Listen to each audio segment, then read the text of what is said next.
नमस्कार मेरे प्यारे बच्चों, आप सभी का स्वागत है आपके अपने प्यारे से यूट्यूब चैनल दी ऑनलाइन कोचिंग में। दोस्तों मैं हूं नितेश और आज हम कक्षा 9 का इंट्रोडक्शन सीख रहे हैं। चैप्टर 2 बहुपद मीन्स पॉलिनोमियल्स। और पॉलिनोमियल्स के हमने इंट्रोडक्शन पार्ट 1 ऑलरेडी सीख चुके हैं। ये सेकंड पार्ट है, इसमें हम सारा कुछ डिटेल क्लियर कर लेंगे, उसके बाद हम एक्सरसाइज स्टार्ट कर देंगे। तो इंट्रोडक्शन वीडियोस जरूर देखा करो। जब भी मैं पढ़ाता हूं तो आपको सबसे पहले इंट्रोडक्शन वीडियोस देखनी है, उसी के बाद ही एक्सरसाइज देखिए। और अगर आप मुझसे पढ़ रहे हैं तो मुझसे ही पढ़िए, मुझसे ही पढ़िए। कभी यहाँ कभी वहाँ अगर ऐसे पढ़ोगे तो फिर आपको दिक्कत हो जाएगी। तो आप किसी भी टीचर से पढ़ते हो, मुझसे पढ़ते हो, किसी से पढ़ते हो, तो किसी एक टीचर से ही एक सब्जेक्ट पढ़ो। कई टीचर से वही सब्जेक्ट पढ़ो तो आपको दिक्कत हो जाएगी। मीन्स अगर आपको मुझसे समझ में आता है, मेरा पढ़ाया हुआ अगर आपको समझ में आता है, तो आपको सिर्फ मुझसे ही पढ़ना है। अगर आप दूसरे वीडियोस देखने लगेंगे किसी और का, तो उससे आपको कंफ्यूजिंग होना शुरू हो जाएगी। तो आपको ये कंफ्यूजिंग ना हो। हर टीचर बेस्ट करने की कोशिश करता है, बेस्ट करता है। हर टीचर अच्छे होते हैं, लेकिन बच्चों को हर टीचर से समझ में नहीं आता है। जैसा कि आपको मुझसे समझ में आता होगा, हो सकता है कुछ ऐसे होंगे जिनको मेरा पढ़ाया हुआ नहीं समझ में आता होगा, लेकिन मैं कोशिश करता हूँ समझाने की। तो हर स्टूडेंट्स को हर टीचर से समझ में आना ये संभव नहीं है ना। जिससे आपको समझ में आता है उससे ही पढ़ो, लेकिन हाँ लास्ट तक पढ़ो। समझ रहे हो बात को ना, लास्ट तक उस चीज को पढ़ो। कभी इस टीचर से कभी उस टीचर से, ऐसे में आप जो है कि बहुत ज्यादा मतलब कि प्रॉब्लम में आ जाओगे। आपके ही साथ बहुत सारी परेशानियां, बहुत सारे कंफ्यूजन आपको आपके सामने आएंगे। तो आपको इन कंफ्यूजिंग से बचना है। तो आपको सिर्फ एक टीचर से पढ़ना है, कोई भी सब्जेक्ट। लाइक मैथ्स पढ़ रहे हो, आप मुझसे पढ़ रहे हो, तो आपको मुझसे ही सारे सब्जेक्ट मतलब कि मुझसे ही सारे इस चैप्टर के जितने भी चैप्टर हैं उन सभी चैप्टर को आपको मुझसे ही पढ़ना पड़ेगा, तभी आपको समझ में आएगा। क्योंकि काफी चीजें होती हैं जो कि पिछले वाले चैप्टर से रिलेट करती हैं। तो अगर आप शुरू से ही मुझसे पढ़ते आओगे तो आपको कोई भी प्रॉब्लम नहीं होगी, ठीक है ना। और आप दूसरे टीचर से पढ़ रहे हो, मुझसे आधा पढ़ लिए, आधा जाके दूसरे टीचर से पढ़ रहे हो, तो वहां पे कंफ्यूजन होगी, आपके साथ ही दिक्कत हो जाएगी। भाई उनको तो आता है, उनको दिक्कत नहीं होगी, दिक्कत आपको हो जाएगी। तो इसलिए मैं आपको एक मशवरा, एक सलाह देना चाहता हूँ कि अगर आपको मुझसे समझ में आता है तो मेरी ही वीडियो देखिए। आप दूसरे टीचर की देखोगे तो आपको प्रॉब्लम में आप आ जाओगे। समझ रहा हूँ, उम्मीद है कि आप समझ गए होंगे मेरी बात को। तो आप चलिए बिना देरी के स्टार्ट कर देते हैं, नहीं तो ऐसे बातें होती रहेंगी। तो हमने पार्ट 1 सीख लिया था बहुपद। कक्षा 9 का चैप्टर है, कक्षा 9 है, ठीक है ना। कक्षा 9 है, कौन सा? कक्षा 9, ठीक है। 9th स्टैंडर्ड चैप्टर है 2। इसमें हम इंट्रोडक्शन पार्ट 1 ऑलरेडी सीख चुके हैं। कुछ चीजें बच गई हैं, उसको हम इस पार्ट में कवर करेंगे। और उम्मीद करूंगा कि इसी के साथ ही कोशिश करूंगा कि इंट्रोडक्शन वीडियो 2 ही पार्ट में खत्म हो जाएगा। तो चलिए हम स्टार्ट करते हैं पॉलिनोमियल्स में। आइए, जो चीजें रह गई थी तो उसी के आगे से हम लोग सीखते हैं। तो हमने इसमें सीख लिया था बहुपद क्या होता है, बहुपद कितने प्रकार के होते हैं, बहुपद की घात क्या होती है, कोटि क्या होती है, सब सीख चुके हैं। अब हमें सीखना है अचर बहुपद क्या होता है। वैसे अचर बहुपद भी मैंने लास्ट टाइम बताया था। पहली बात तो एक जान लो कि बहुपद होता क्या है। मैंने आपको बताया था ना कि बहुपद वही होता है जो बहुपद होता है। बहुपद उसमें क्या होता है, चर की पावर, जो चर की घात होती है, एक पूर्ण संख्या होनी चाहिए। क्या आनी चाहिए? एक पूर्ण संख्या, तभी वो हमारा एक बहुपद होता है। मीन्स अगर मैं इसको इंग्लिश में कहना चाहता हूँ, इंग्लिश में आपको यही कहना होगा कि जो हमारा पॉलिनोमियल होता है, क्या होता है बच्चों? पॉलिनोमियल होता है। पॉलिनोमियल, उसमें जो वेरिएबल होगा, क्या होगा? वेरिएबल। वेरिएबल उसका जो पावर होगा एक होल नंबर होना चाहिए। होल नंबर, WN मतलब समझ जाना, होल नंबर, ठीक है ना। तो उम्मीद है कि आपको ये चीजें क्लियर हो गई होंगी। तो आइए हम सीखते हैं अचर बहुपद होता क्या है। क्या होता है अचर बहुपद? अचर बहुपद जानना बहुत जरूरी है। आइए अचर बहुपद को जान ही लेते हैं। अचर बहुपद क्या होता है, आइए इसको जान लेते हैं।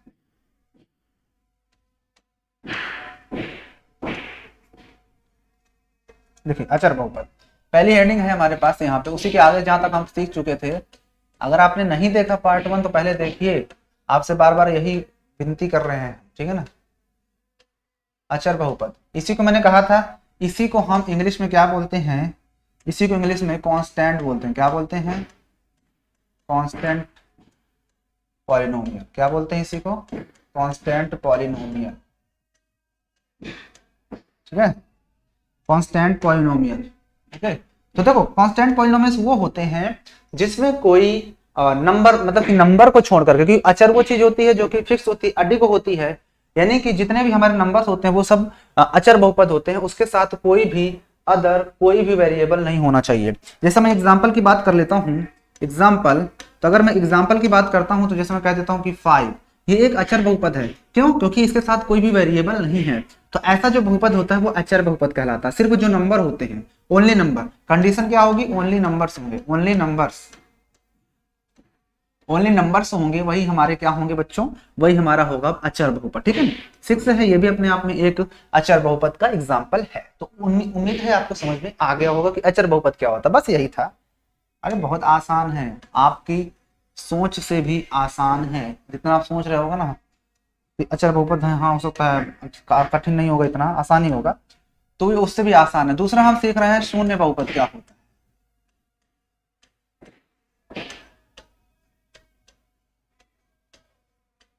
शून्य बहुपद मतलब जीरो आप पॉलीनोमियल कह सकते हो, या शून्य बहुपद वो होता है जिसमें कोई सिर्फ जीरो हो, मतलब कि सिर्फ और सिर्फ जीरो है। अगर इसमें एग्जांपल की मैं बात करता हूँ, एग्जांपल की, तो एग्जांपल देखना, जैसे मैंने सिर्फ शून्य लिख दिया, ऐसा कोई नंबर आता है तो एक शून्य बहुपद होता है।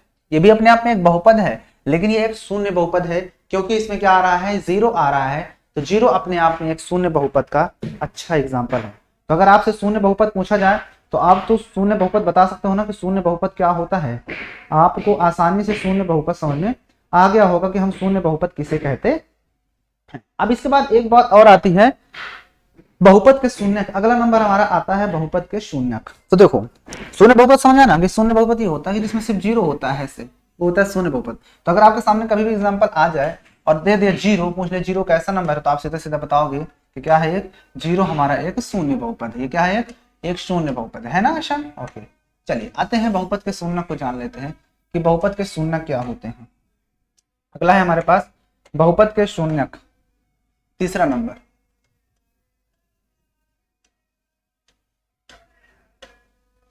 बहुपद के शून्यक। देखिए बहुपद के शून्यक क्या होते हैं। बहुपद के शून्यक को हम इंग्लिश में क्या बोलते हैं? तो बहुपद के शून्यक को इंग्लिश में बोला जाता है जीरो ऑफ पॉलिनोमियल्स। क्या बोलते हैं इसको? Zero of polynomials. Zero of polynomial जो होता है उसे बोलते हैं बहुपद के शून्यक।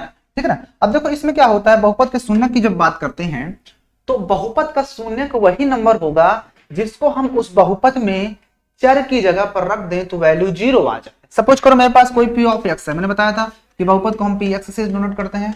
ये दिया हुआ एक्स माइनस टू, दिया ना एक्स माइनस टू, मान लो जब ये बहुपद है कि नहीं? बहुपद है, बिल्कुल है, क्योंकि बहुपद का रूल क्या कहता है कि जो वेरिएबल होगा उसका पावर एक कैसा नंबर होना चाहिए? एक क्या होना चाहिए? एक होल नंबर होना चाहिए, पूर्ण संख्या। तो है एक्स का पावर एक है तो ये पूर्ण संख्या। अब मुझे बात करनी है कि एक इसका जीरो ऑफ पॉलिनोमियल्स क्या होगा। जीरो ऑफ पॉलिनोमियल्स का मतलब यही होता है बच्चों कि एक्स की जगह पर हम ऐसा कौन सा मान रख दें कि ये जीरो हो जाए। तो एक्स की जगह पर हम जो मान रखेंगे, जो इसको जीरो ला देगा वही होगा जीरो ऑफ पॉलिनोमियल्स। तो हमको यहाँ पर एक्स का वैल्यू लिखना है। तो जब भी ऐसे क्वेश्चन को सॉल्व करना है तो आपको ध्यान देना है कि यहाँ पर पी है, एक्स की जगह पर मैं क्या रख दूं? प्लस का टू रख दूं। क्या रख दूं? प्लस का टू। तो यहाँ पर जब एक्स की जगह प्लस टू रखा हूं तो यहाँ पर भी एक्स की जगह में मुझे प्लस टू रखना पड़ेगा, और ये माइनस टू एज राइट था, घट जाएगा तो जीरो आ जाएगा। मतलब कि जो टू था, टू क्या है? ये पी ऑफ एक्स का एक शून्यक है। क्या है?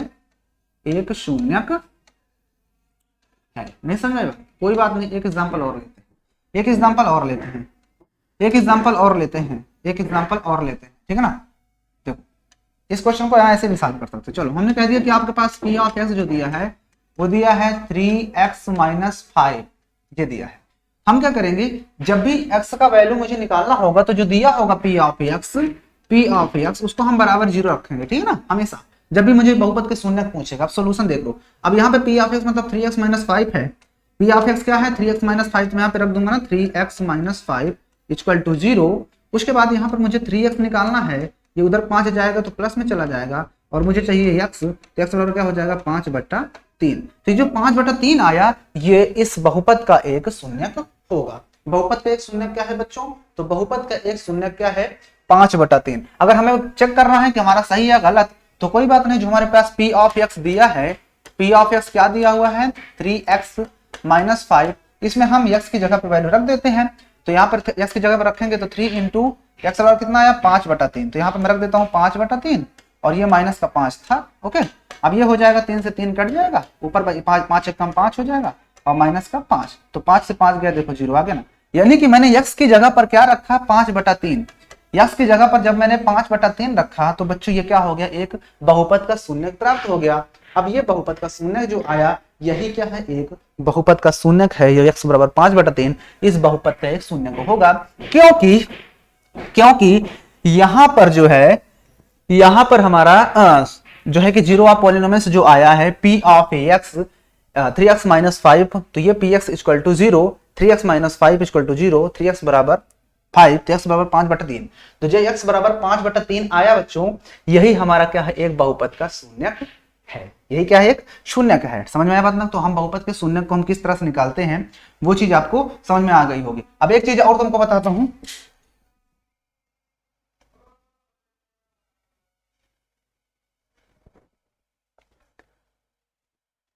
पेन गिर गया, पेन गिर गया। पुष्पा, पुष्पाराज, मैं झुकेगा नहीं।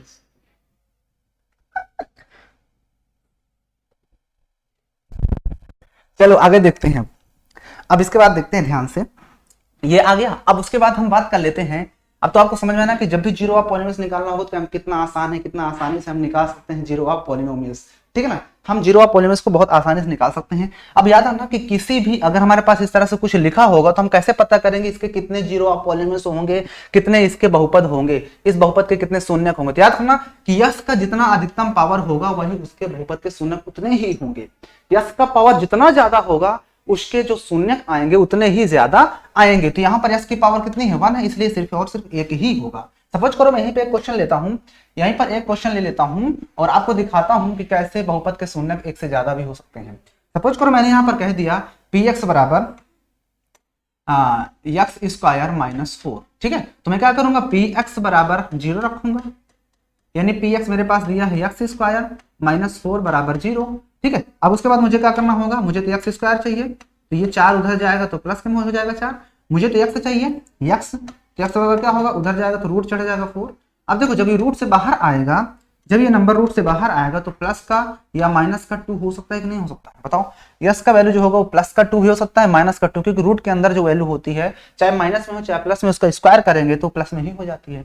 यानी कि -2 का भी स्क्वायर है +2 का, यानी x के जो वैल्यू आई, यस का आया 2 भी आता है प्लस का और माइनस का 2। तो देखो दो वैल्यू इसकी आई कि नहीं, x की, यस की 2 वैल्यू आई कि नहीं आई, बताइए। तो यहाँ पर देखो पावर कितने हमने लिए थे, जब हमने 2 पावर ले ली तो यहाँ पर बहुपद के शून्य कितने आ गए बच्चों, 2 बहुपद के शून्य आ गए। तो ये हो गया बहुपद के शून्य। तो मुझे उम्मीद है आपको समझ में आ गया होगा कि बहुपद के शून्य कैसे निकाला जाता है। तो चलिए बिना किसी देरी के हम अब आगे बढ़ते हैं। अब आगे देखते हैं क्या दिया हुआ है, आगे बढ़ते हैं। देखो अब ये तो हो गया, हमने इसको सीख लिया, शून्य बहुपद भी जान लिया, बहुपद के शून्य कैसे आते हैं ये भी जान लिया। अब बहुपद का मानक रूप, बहुपद का मानक रूप भी देख लो। बहुपद का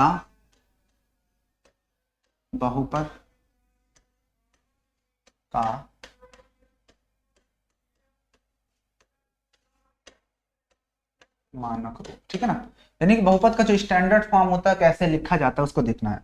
समझ करो हमारे पास कोई p ऑफ x दे दिया गया, हमने यहाँ पर p ऑफ x कुछ ले लिया, px बराबर 9x की पावर 2 प्लस 7 x की पावर 9 माइनस 2 x की power 7 plus 4x² minus 3x³ ये लिख दिया। ठीक है ना, अब मुझे क्या करना है, इसको स्टैंडर्ड बहुपद का मानक रूप लिखना है। याद रखना कि जो बहुपद का मानक रूप होता है, बहुपद का जो मानक रूप होता है, मानक रूप उसकी पावर को या तो इंक्रीजिंग ऑर्डर में लिख दो, जो या तो फिर उसको उसकी पावर को इंक्रीजिंग ऑर्डर में लिखो या तो फिर डिक्रीजिंग ऑर्डर में लिखो, वही होता है बहुपद का मानक रूप। तो याद रखना कि इसको एक प्रकार से हम अवरोही क्रम में ही लिखेंगे। किस फॉर्म में, अवरोही क्रम। किस फॉर्म में, अवरोही क्रम में लिखते हैं। मीन्स इंग्लिश में इसको बोलेंगे increasing order. Increasing order, power की इंक्रीजिंग ऑर्डर लिखेंगे, वही होता है हमारा, वही बच्चों होता है हमारा उस पावर का मानक रूप। तो देखो यहाँ पर आपको साफ साफ दिख रहा है कि 9x² है, तो यहाँ पर सबसे पहले बड़ी घात क्या है, ये वाली सबसे बड़ी घात है x की पावर 7, यानी कि 7 x की पावर 9 पहले आ जाएगा। इसको लिखने के बाद इसके बाद ये 2 वाली घात है तो माइनस का 2x की पावर 7 आएगा। 7 के बाद कौन सी छोटी है? अच्छा, यहाँ पर दो सेम घात हैं, एक घात को हमें अलग करना पड़ेगा। मान लेते हैं कि इस घात को हम बना देते हैं, इसको 3 बना देते हैं, 2x की पावर से इसको 3 बना देते हैं, इसको 3, ठीक है ना। ओके, अब हो जाएगा आसान, है ना, दो जगह एक ही चीज होगा। अब 7 के बाद मुझे पता है ये वाली घात हो चुकी, अब इसके बाद इससे छोटी ये वाली है, फिर इससे छोटी ये 3 वाली है ना। यस, नहीं नहीं 3 यहाँ पर भी तो है, तो एक काम करते हैं, इसको हम 3 बना दिए, इसको 5 बना देते हैं, ठीक है। ये 5 है, ये कितना है? 5 है। तो हम एक काम करते हैं, जो 5 बनाया तो इसके बाद ये 5 वाली घात आएगी, मतलब कि माइनस का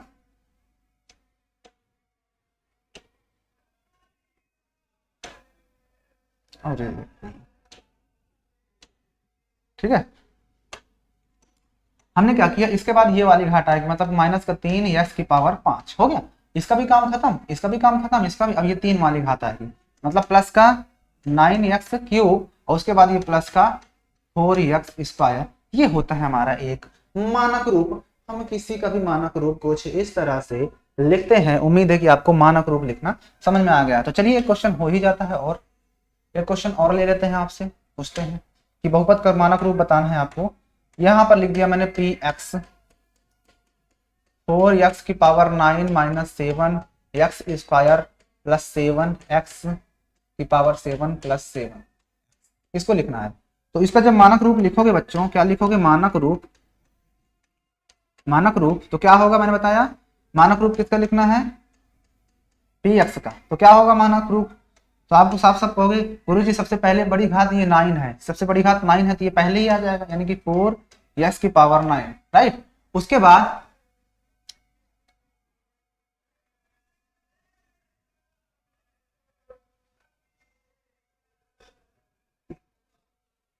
अभी इससे पहले मैंने बताया था अवरोही क्रम ना, अवरोही, और मैंने वहां पर लिखा था इंक्रीजिंग आर्डर। तो गाइज वो इंक्रीजिंग आर्डर नहीं होगा, वहां पर डिक्रीजिंग आर्डर होगा। क्या होगा? Decreasing order. वो होगा बच्चों डिक्रीजिंग आर्डर, मतलब हम घटते क्रम पे जाएंगे, पहले बड़ी घात फिर उससे छोटी फिर उससे छोटी, ठीक है ना। तो मैंने सही लिखा था, लेकिन वहां पर मैंने इंग्लिश में गलत लिख दिया था, आपको डिक्रीजिंग आर्डर। अच्छा याद रखें कि चाहे इंक्रीजिंग लिखो या डिक्रीजिंग, दोनों सही होता है, दोनों सही होते हैं, लेकिन जो सही माना गया है वो पहले बड़ी घात से लिखो, फिर उससे छोटी, फिर उससे छोटी, फिर सबसे छोटी, इसलिए ऐसा लिखा जाता है। जैसे हम जानते ना ये वाला a x square plus b x plus c, क्या हुआ? पहले घात 2 थी, फिर 1 हो गई, फिर बिल्कुल खत्म हो गई। तो उसी तरह से इसको भी लिखना होता है। तो देखो यहां पर हो गया। उसके बाद देखो, इसके बाद आएगी घात कौन सी? ये 7 वाली, मतलब कि प्लस का हम 7x की पावर 7 लिखेंगे, इसका भी काम खत्म। अब ये वाली आएगी, मतलब माइनस का 7x स्क्वायर, और उसके बाद ये वाली आएगी प्लस का 7। तो ये हमारा हो गया एक मानक रूप। इस तरह से हम मानक रूप को रिप्रेजेंट करते हैं। मानक रूप को कुछ इस तरह से लिखा जाता है। तो चलिए आगे चलते हैं। उम्मीद है आपको बहुपद का मानक रूप लिखना बहुत ही बेहतर तरीके से समझ में आ गया। तो आइए आगे चलते हैं। अगला है, अब ये भी काम खत्म हो गया, मानक रूप भी। आते हैं शेषफल प्रमेय। क्या बात है, अब यहां से थोड़ा सा अच्छी चीजें शुरू हो रही हैं। शेषफल प्रमेय क्या होता है? शेषफल प्रमेय, शेषफल प्रमेय इसे इंग्लिश में क्या बोलते हैं बच्चों? इसे बोलते हैं रिमाइंडर थ्योरम। क्या बोलते हैं? रिमाइंडर थ्योरम, ठीक है ना। आइए इसको सीखते हैं बिना किसी देरी के। तो देखिए रिमाइंडर थ्योरम तुम्हें पता होना चाहिए कि रिमाइंडर थ्योरम होती क्या है। तो बच्चों रिमाइंडर थ्योरम जो होती है वो ये कहती है कि भाज्य बराबर, क्या होता है? भाज्य बराबर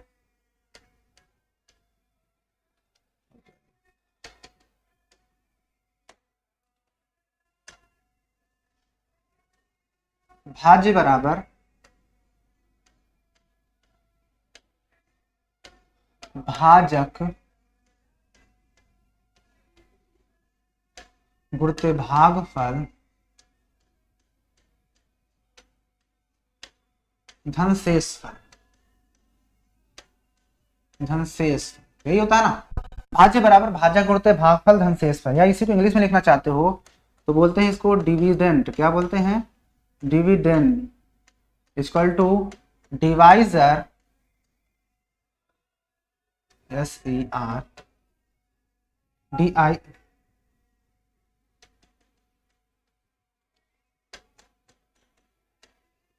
इंटू क्वेश्चन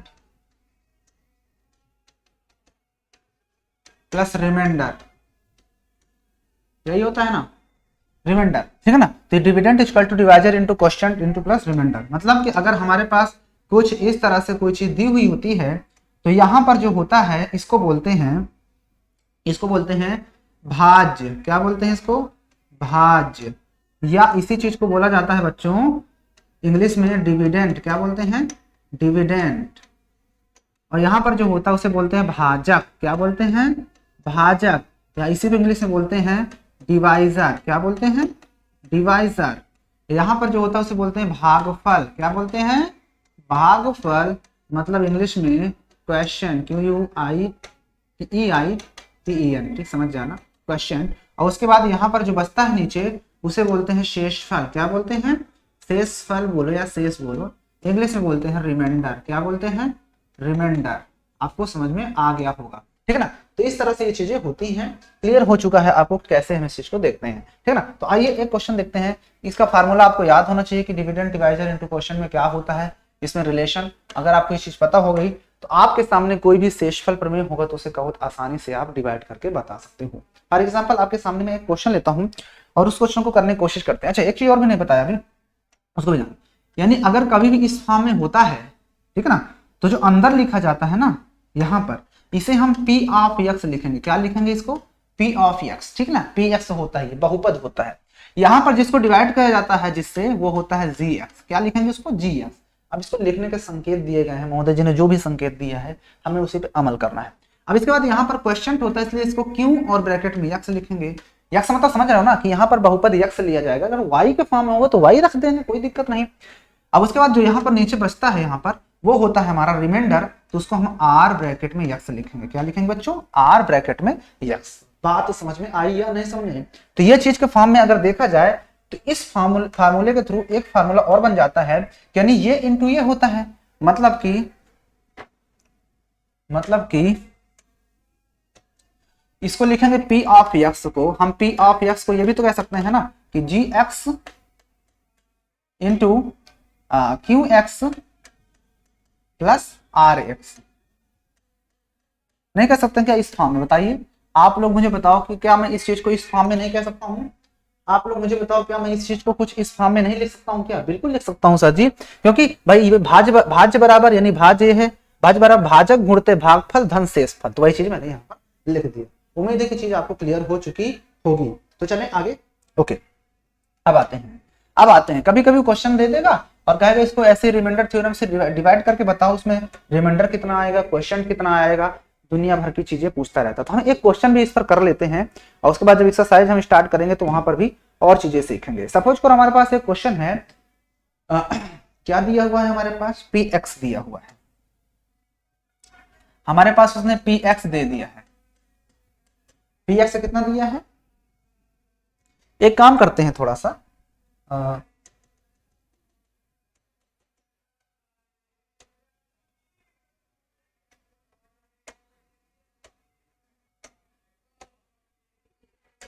इस चीज को हम थोड़ा सा छोटा कर देते हैं।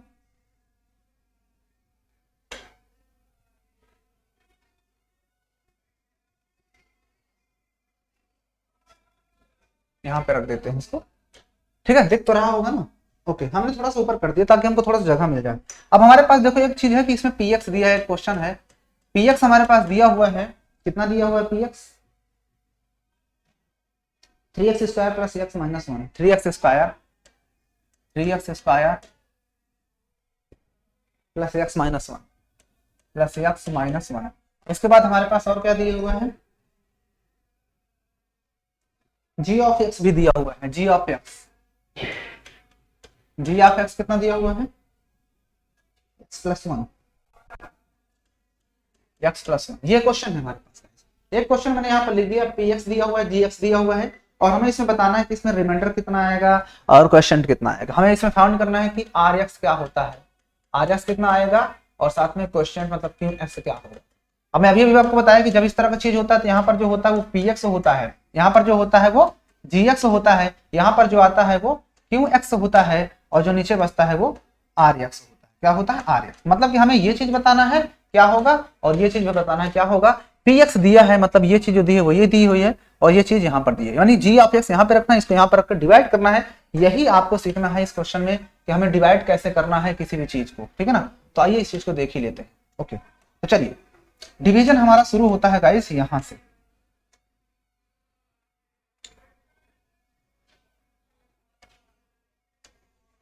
थोड़ा सा बड़ा बनाना पड़ता है क्योंकि अभी जरूरत पड़ेगी, थोड़ा सा आपको दिखना भी चाहिए ना, इसलिए यहाँ पर दिया है पी ऑफ एक्स मतलब कि 3x² और प्लस x -1। ये नंबर को यहाँ पर रखेंगे, मुझे कितने से डिवाइड करना है, तो मुझे डिवाइड करना है x माइनस नहीं बल्कि +1 से, ठीक है ना, x +1 से मुझे डिवाइड करना है। तो हमको देखना ये होता है जो पहला डिजिट होगा x उसको इसमें डिवाइड करना होता है, और हम जानते हैं कि इसको तब तक डिवाइड किया जाएगा जब तक x की पावर यहाँ पर जो होगी उससे यहाँ पे पावर कम नहीं आ जाएगी। अभी देखो यहाँ पे पावर ज्यादा है ना, x की पावर 2 है और यहाँ पर x की पावर 1 ही है, इसका मतलब कि जाएगा। अगर ये वाली पावर बड़ी हो जाएगी, ये वाली छोटी हो जाएगी, तब डिवीजन बंद हो जाएगा। तो ये चीज आपको ध्यान रखना है। तो हमें डिवाइडेंस सीखना है, तो हम सिर्फ और सिर्फ पहला नंबर इधर उठाएंगे, पहला टर्म इधर के पहले टर्म में डिवाइड करेंगे, कितने बार जाएगा वो देखना है। तो पहली बात देखो ये प्लस में है नंबर, भाई इसके अंदर प्लस है और x के पहले भी प्लस है, तो प्लस और प्लस का मल्टीप्लिकेशन क्या होगा, यहाँ पर प्लस आएगा, ये तो क्लियर है। अब इसके बाद देखो ये 3x² था, 3x² में सिर्फ पहले वाले टर्म का डिवाइड करना x का, इसमें जब x का डिवाइड करोगे तो x से x कट जाएगा, क्या बचा 3x बचा, कितना बचा 3x। अब यहाँ पर प्लस के बाद यहाँ पर 3x लिख देना है, लिख दिए। ओके, 3x लिखने के बाद अब क्या करना है, 3x का अब इस पूरे में दोनों मल्टीप्लाई करना, 3x का इस पूरे मल्टीप्लाई करना, यानी कि हम 3x का जहां पर हमारे पास 3x आया है, 3x यहाँ पर इसका इस पूरे x +1 2 जितने भी टर्म होंगे उन सब में मल्टीप्लाई, अगर और भी कोई आगे नंबर होता तो उसमें भी मल्टीप्लाई कर देते। तो यहाँ पर आया, अब 3x का मल्टीप्लाई के साथ सब में मल्टीप्लाई, इसके साथ भी इसके साथ, तो इसका मल्टीप्लिकेशन में होगा 3x² हो जाएगा और 3x का x में होगा 1 में, तो 3x आ जाएगा। यानी मल्टीप्लाई करने पर कितना है 3x² + 3x + 3, 3x + 3 है ना, यहाँ पर 3x² + 3x।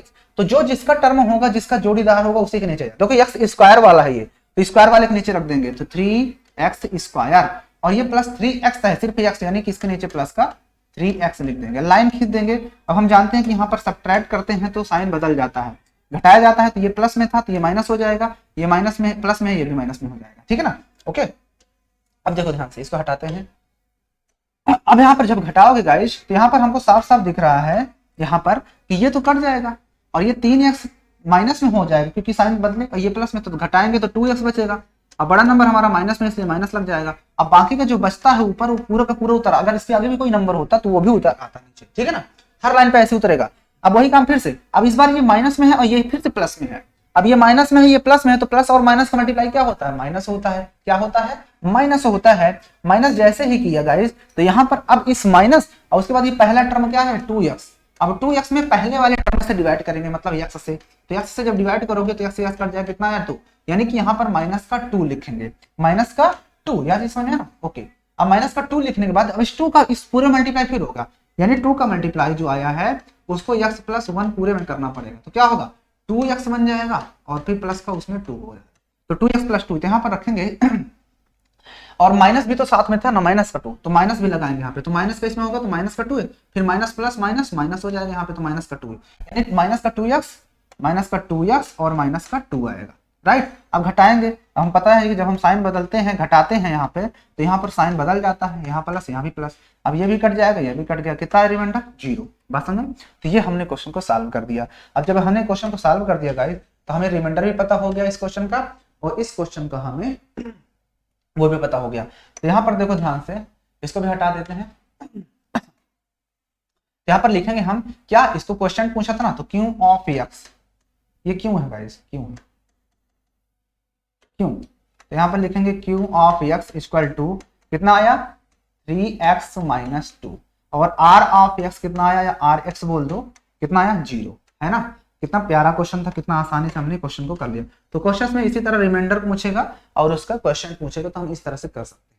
बात समझ आई कि नहीं समझ आई, इस तरह से क्वेश्चन। आइए एक क्वेश्चन और भी देख लेते हैं, एक क्वेश्चन और इसी तरह करते हैं और उसके बाद फिर चीजें और भी क्लियर हो जाएंगी। हो सकता है कभी कभी डिवाइड नहीं होगा पूरा पूरा, तो हम उसको क्या करेंगे, मान लो यहाँ पर हमारे पास दिया है एक क्वेश्चन और उसमें यहाँ पर जो दिया हुआ दिया है 2x² + 9x + 7, ये नंबर है, हमें डिवाइड करना है इसको x - 2 से, ठीक है, x - 2 से हमें डिवाइड करना चाहते हैं। ओके, तो फिर से वही काम करना है, सिर्फ पहला टर्म उठाना है इधर का 2x स्क्वायर और इधर का पहला वाला टर्म से डिवाइड कर देंगे, x से x कट जाएगा, कितना है 2x, यानी यहाँ पर 2x बार जाएगा। अब ये भी प्लस में था, ये भी प्लस में, मान लो यहाँ पर चलो माइनस ले लेते हैं, ठीक है, मान लो यहाँ पे माइनस है या ना माने, मान लेते हैं कि माइनस है यहाँ पर। हाँ, यहाँ पर हम मान लेते हैं गाइज कि यहाँ पर माइनस भी है क्वेश्चन में, ठीक है। अब जब हमने डिवाइड किया, जब हम डिवाइड करेंगे यहाँ पर तो 2 से 2 कट, x से x कट गया, कितना है 2x, यानी कि 2x तो यहाँ पर आएगा, साथ में ये माइनस में है, ये प्लस में है, तो प्लस और माइनस का माइनस होगा, यहाँ पर क्या आएगा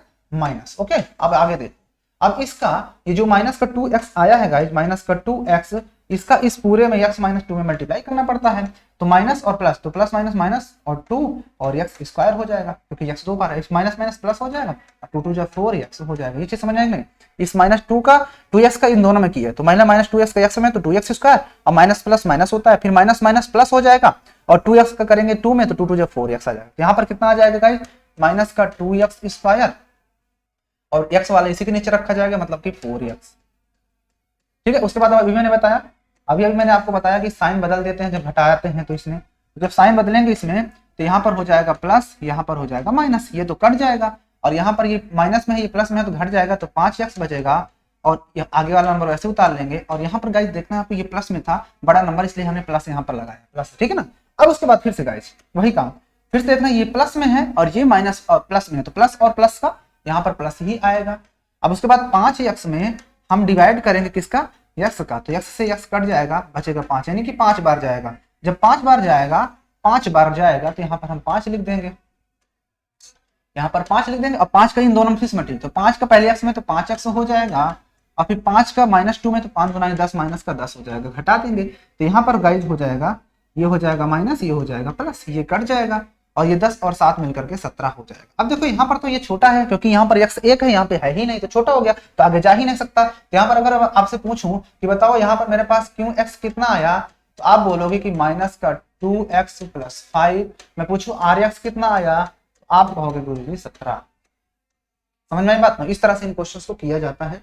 उम्मीद है कि आपको ये चीजें बहुत अच्छे से क्लियर हो चुकी होगी। तो इस तरह से हम करते हैं शेषफल प्रमेय को क्लियर। ओके, आइए अब हम चलते हैं अगला प्रमेय, जिसका नाम है, अगला क्या है, अब तो हमने इसको सीख लिया शेषफल प्रमेय क्या होती है। अब आते हैं गुणनखंड प्रमेय पे। किस पे गाइस, अब सीखेंगे गुणनखंड प्रमेय। गुणनखंड प्रमेय, गुणनखंड प्रमेय, इसी को इंग्लिश में बोलते हैं फैक्टर थ्योरम। क्या बोलते हैं इसको, फैक्टर थ्योरम। फैक्टर थ्योरम बहुत आसान है, इसमें जो भी हमारे पास p ऑफ x दिया होगा उसको कैसे हम गुणनखंड विधि से कैसे उसको तोड़ते हैं वो चीज है। मान लो कि यहाँ पर हमारे पास px दे दिया कुछ ना कुछ, ठीक है, मान लो कि 2x स्क्वायर और यहाँ पर ले लेते हैं, मान चलो 10 है, माइनस का 10, और यहाँ पर हम कर देते हैं प्लस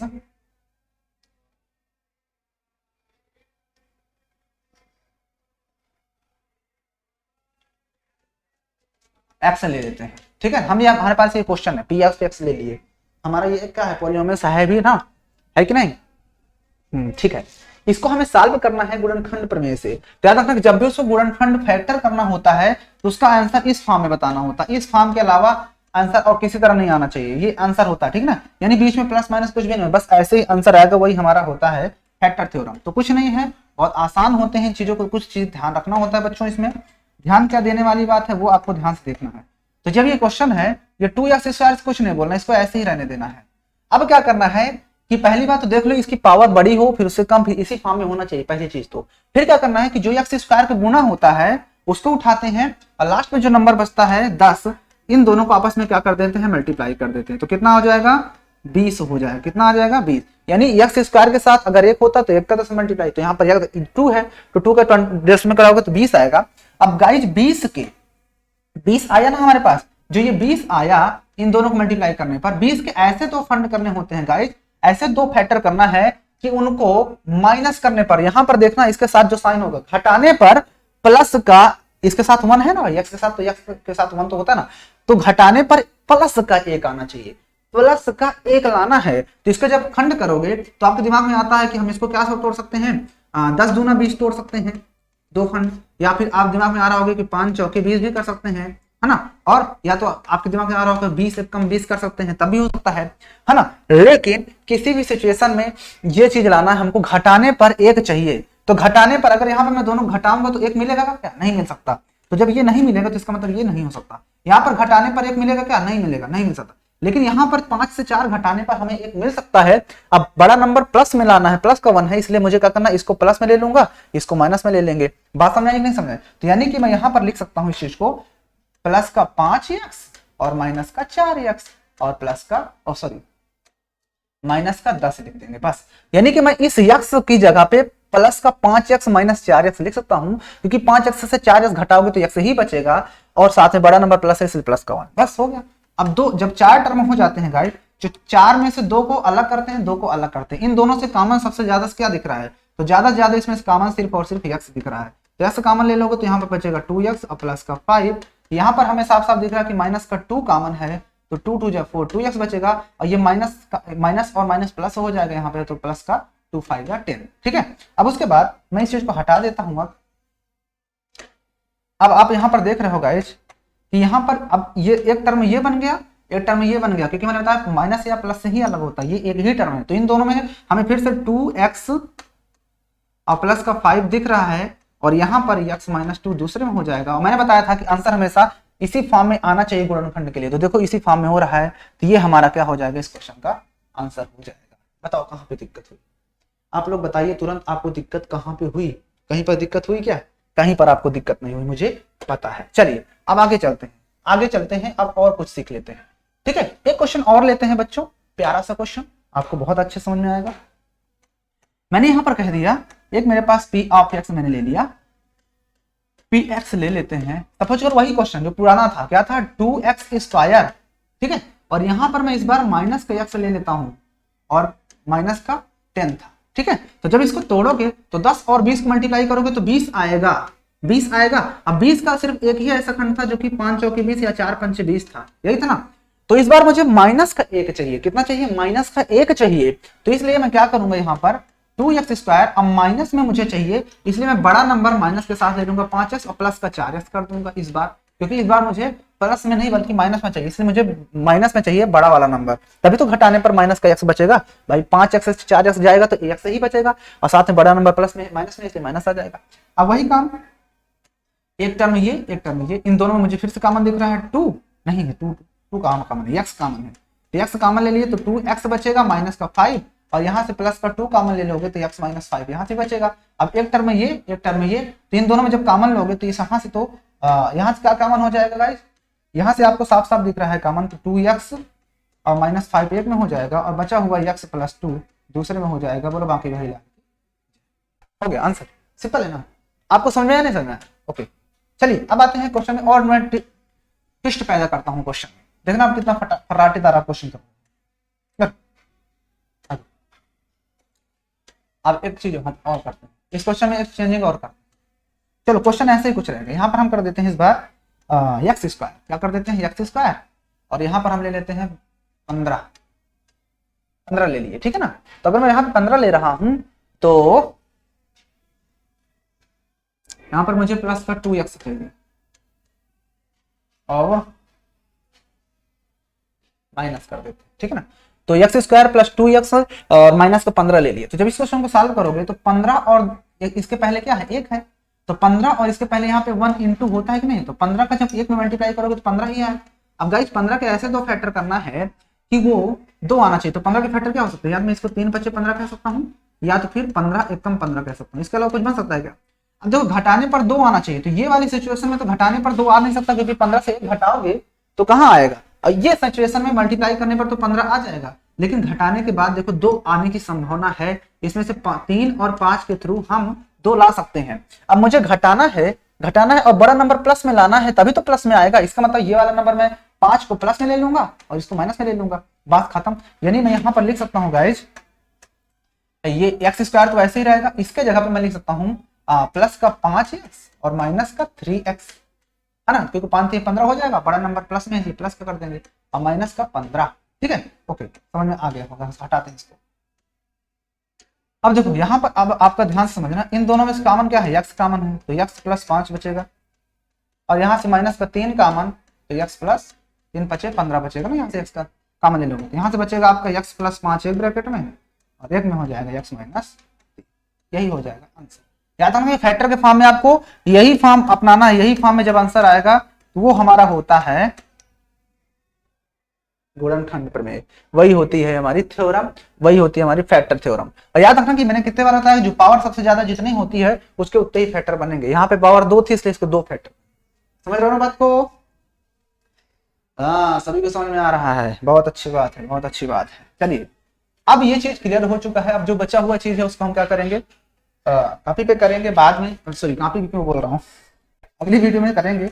लेकिन आपके लिए इसमें से होमवर्क में दे देता हूं, आपको बना के आना है इसी पी ऑफ एक्स को। पहला है आपके पास क्वेश्चन, एक्स स्क्वायर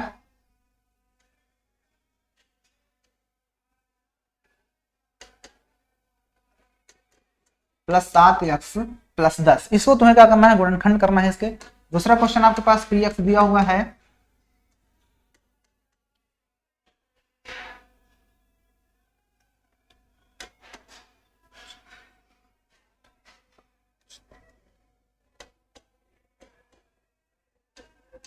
ये क्वेश्चन है आपके पास, ठीक है ना। ये है 3x square minus 3x plus 18, ठीक है ना, ठीक है ना। तो इसको भी आपको गुणनखंड प्रमेय करना है, इसको भी आपको डिवीजन करना है, डिवीजन मतलब कि इसका भी गुणनखंड प्रमेय करना है, ठीक है ना। तो गुणनखंड प्रमेय के 2 क्वेश्चन आपको दे दिया, ठीक है ना। और साथ में होमवर्क एक और भी क्वेश्चन, हाँ आपको डिवाइड करके लाना है ये वाला चीज, ठीक है ना। यहाँ पर है आपके पास 3x square minus 7x plus 7 और यहाँ पर आपको डिवाइड करना है इसको x माइनस 5 से, पहला क्वेश्चन। और दूसरा क्वेश्चन आपको नोट करना है यहीं पर, आपको डिवाइड करना है, आपको डिवाइड करना है कितने से डिवाइड करने के लिए दे दें, x प्लस x माइनस 2 से 2x square minus 2x plus 7 में, ठीक है ना। ये क्वेश्चन में भी आपको इतने क्वेश्चन 2 क्वेश्चन में आपको दे दिए हैं, इनको भी आपको डिवाइड करना है, इसको भी, और आपको आंसर जो है आंसर कमेंट में करना है, कमेंट करना है अपना आंसर, ठीक है। आपको इसमें QX और RX बताना है, ठीक है ना। और इसका भी आंसर आप कमेंट करोगे, ठीक है ना। चले ओके, आते हैं अब आगे चलते हैं। बस अब बहुत ही मंदिर के करीब है गाइज, आप उतने समय से मेरा वीडियो देख रहे हो, आपको उम्मीद है आपको समझ में आ रहा होगा अच्छे से, ठीक है। आप ऐसे देखिए, पूरा वीडियो देखिए तभी समझ में आता है, ऐसे नहीं समझ आता। अब इसके बाद हम सीखते हैं बीजीय सर्वसमीकाएं। क्या है बीजीय सर्वसमीकाएं?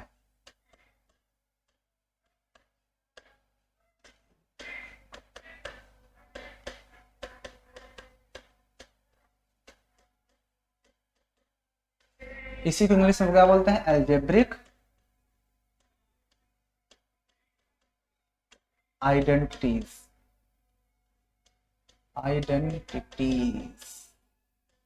ठीक है ना। तो हमें इसमें एक एक करके कुछ मैं लिख देता हूं, उनको आपको याद होनी चाहिए वो चीज, ठीक है ना। अगर मैं कह दूं कि x प्लस वाई का होल स्क्वायर क्या होता है, तो आपको पता होना चाहिए x square plus 2xy plus y square होता है। दूसरा आपको पता होना चाहिए कि अगर कभी भी x माइनस वाई का होल स्क्वायर पूछा जाए तो वो होता है x स्क्वायर माइनस का 2xy प्लस वाई स्क्वायर होता है। तीसरा आपको याद होना चाहिए फार्मूला कि x प्लस वाई का होल क्यूब क्या होता है, तो x cube plus y cube plus 3xy bracket में x प्लस वाई। चौथा भी आपको याद होना चाहिए गाइस, x प्लस नहीं बल्कि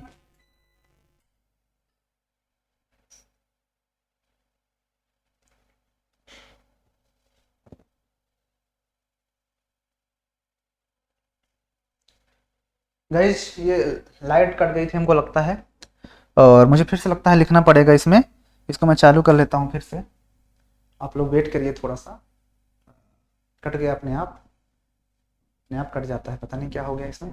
चलिए 2 मिनट लगे, बस 2 मिनट, 2 मिनट के अंदर फिर से लिख दूंगा, टेंशन मत, टेंशन नहीं लेना है, टेंशन नहीं लेना है। जल्दी से खुलता है 2 सेकंड, बस 2 मिनट, ठीक है ना।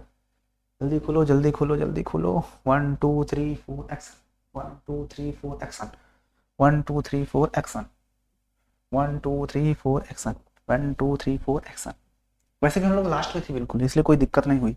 हम आते हैं ब्लैक बोर्ड पे, ये हट गया होगा मुझे लगता है, यस कोई बात नहीं। कोई बात नहीं, फिर से लिख देता हूं। हम के लोग क्या पढ़ रहे थे? बीजीय सर्वसमीकाएं। क्या पढ़ रहे थे? बीजीय सर्वसमीकाएं, सर्वसमीकाएं। ठीक है, बीजीय सर्वसमीकाएं, इसी को इंग्लिश में बोलते हैं एल्जेब्रिक आइडेंटिटीज। क्या बोलेंगे? आइडेंटिटीज। ठीक है ना। चलो, पहला, दूसरा, तीसरा, चौथा, पांचवा, छठवा, 6 पहले लिखते हैं, उसके बाद फिर आगे चलते हैं। देखिए पहला क्या होता है कि अगर आपसे कभी पूछा जाए, पहला होता है x प्लस वाई का होल स्क्वायर, तो इसको होता है x square plus 2xy plus y square. अगला होता है x माइनस वाई का होल स्क्वायर, इसको कहेंगे एक्स स्क्वायर माइनस का 2xy प्लस वाई स्क्वायर। अगला होता है x प्लस वाई का होल क्यूब, तो x cube plus y cube plus 3xy bracket में x प्लस वाई। मेरे साथ आप लोग नोट करते रहो। फिर है x माइनस वाई का whole cube equal to x cube minus y cube minus का 3xy ब्रैकेट में x माइनस वाई। ठीक है ना, नोट करते रहो फटाक से। ठीक है ना। अगला है आपका x square minus y square बराबर, एक में होता है x प्लस वाई, एक में वैसी चीज को माइनस कर। ठीक है ना। अगला होता है x cube minus y cube equal to, एक में तो दोनों को माइनस करके, दूसरे में एक्स क्यूब और फिर प्लस का गलत है, x square minus x y plus y square. ठीक है ना, ये भी आपको नोट करना है। और इसके बाद अगला नंबर यहाँ पर मैं नोट कर देता हूँ। अगला देखो, 6 नंबर के बाद आता है 7 नंबर, फिर 8 नंबर भी लिख देता हूँ, फिर 9 नंबर भी कुछ हो सकता है, 9 नंबर, फिर यहाँ पर 10 नंबर। देखते हैं जो भी मिलेंगे हम लिख देते हैं आप सब। उसके बाद अगला है x cube plus y cube का भी फार्मूला। ये होता है, एक में तो एक्स प्लस वाई, दूसरे में होता है x square minus x y plus y square. तो ठीक है, इसको भी आप नोट कर लो। और इसके बाद और क्या बच रहे हैं? हाँ, ये कभी कभी होता है एक्स प्लस ए, एक में होता है एक्स प्लस बी। ठीक है ना, तो इसका फार्मूला होता है x square plus a b, a plus b होता है, a plus b into x plus a b. ठीक है ना। तो ये सारे फार्मूले आपको नोट कर लेना है गाइस। इन फार्मूले के बिना काम नहीं होने वाला, तो इन सभी फार्मूले को आप लोग नोट कर लोगे। मैं साइड में हो जाता हूँ, आप नोट कर लीजिए। ठीक है ना। और इसके अलावा मुझे लगता है कोई फार्मूला नहीं है। हाँ, एक फार्मूला और याद रखना, ये वाला भी, x plus y plus z whole whole स्क्वायर बराबर होता है, थोड़ा बड़ा फार्मूला होता है एक्स स्क्वायर। इसको हटा देते हैं, ये वाला चीज इसको हटा देते हैं यहाँ से।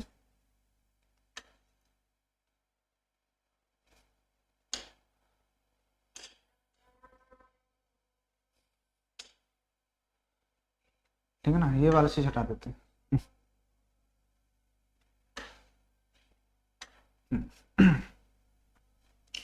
इसको भी हटा देते हैं। ठीक है ना। उसी के आगे हमने फार्मूला लिखा, x square plus y square plus z square plus 2xy plus 2yz plus 2zx।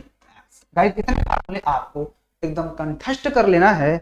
जब ये फार्मूले आपको अच्छे से आने लगेंगे तो आप इस एक्सरसाइज को बहुत ही अच्छे से कर लोगे। तो इन सभी फार्मूले को आपको दिमाग में रखना है। ए प्लस बी का होल स्क्वायर, ए माइनस बी का होल स्क्वायर, ए प्लस बी का होल क्यूब, ए माइनस बी का होल क्यूब, ए क्यूब माइनस बी क्यूब, ए स्क्वायर माइनस बी स्क्वायर, ए क्यूब प्लस बी क्यूब, ए प्लस बी प्लस सी का whole cube, या फिर और भी फार्मूले ए plus B, मतलब कि एक्स प्लस ए और एक्स प्लस बी हो तो उसका फार्मूला कैसे करते हैं, वो सारा कुछ हम लोग नेक्स्ट वीडियो में अब सीखेंगे। मतलब फार्मूले आपको याद होने चाहिए। और हम लोग इस चैप्टर को स्टार्ट कर देंगे। अब अगली वीडियो आएगी, सीधा एक्सरसाइज करेंगे हम प्रश्नावली 2.1। तो बस गाइस, आज की वीडियो में इतना ही। वीडियो अच्छी लगी तो लाइक कर देना, चैनल पर नए हो तो सब्सक्राइब कर लेना, बेल आइकन भी प्रेस कर लेना। और मिलते हैं हम लोग नई वीडियो के साथ, तब तक के लिए जय हिंद।